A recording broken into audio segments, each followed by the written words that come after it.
Imagine being the most feared being in the galaxy and still not being able to get into an Uber. Destroying planets was easy. Surviving New York City at 8 a.m. is impossible. This is why it really sucks to be a Sith Lord in New York City. You wake up, not to the cold metallic hum of a warship, but to the furious screaming of a taxi horn. Your life support system, once a triumph of dark engineering, now feels like a wheezing air filter struggling against the stench of hot trash and questionable street food. Your mechanical breathing, once terrifying, now just echoes awkwardly inside a tiny, overpriced studio apartment. It's 6 a.m., not a rebel ambush, just New York. You try to leave dramatically, cloak flowing behind you, but immediately get stuck in the stairwell between a stroller and a delivery guy with a backpack the size of a small moon. When you reach the subway, you descend into a roaring metal cave filled with sweat, despair, and too many people. Trying to force-push your way through only gets phones pointed at you and someone muttering that you're doing it for clout. Your lightsaber bumps into at least 3 strangers. Sitting down, impossible. You attempt to hail a cab. The driver accelerates the moment he sees you, probably assuming your tip will be as dark as your soul. You try to force choke a jaywalker who cuts you off, but nothing happens. Turns out the force doesn't work on people who have already surrendered to existential dread. When you finally reach the DMV, you face a 3-hour line. Your imperial authority means nothing. "Do you have a valid New York ID, sir?" the clerk asks without looking up. Ordering coffee is humiliating. Your voice synthesizer distorts every word, and eating anything with your helmet on requires sad improvisation using a flimsy straw port. Meanwhile, your suit overheats like a malfunctioning furnace. Congratulations, you're a Sith Lord trapped in a personal sauna. Apartment hunting is even worse.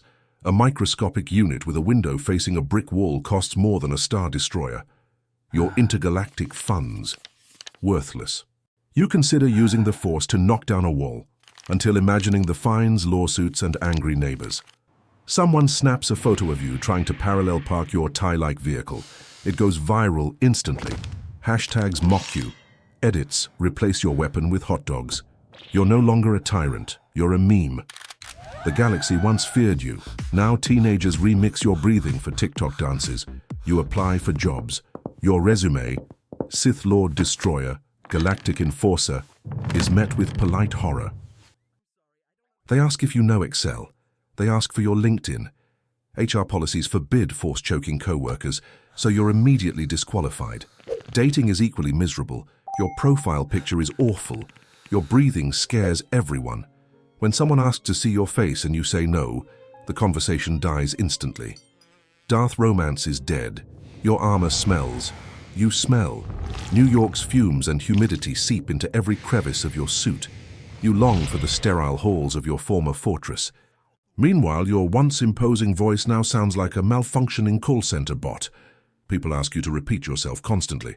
Then come the tiny humiliations, stepping in gum, getting stuck in a revolving door, pigeons targeting your helmet with supernatural accuracy, your card getting declined for a $2 coffee.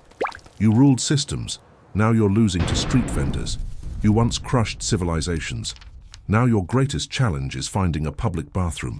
Your cosmic battles have been replaced by rent, delays, noise, and the unending struggle of modern city life. You think about using the Force to solve everything, but the legal consequences make even you hesitate. Power feels useless here. Eventually, the crushing truth sets in. The eternal conflict between light and darkness feels simple compared to the chaos of New York City. You traded the empire for rent payments, broken elevators, overpriced lattes, and the horror of being just another face in a crowd too busy to fear you. Your breathing echoes. A taxi honks back. Nothing changes, nothing improves. If this isn't the true end of the Sith, nothing is. So yes, this is why it absolutely sucks to be a Sith Lord in New York City.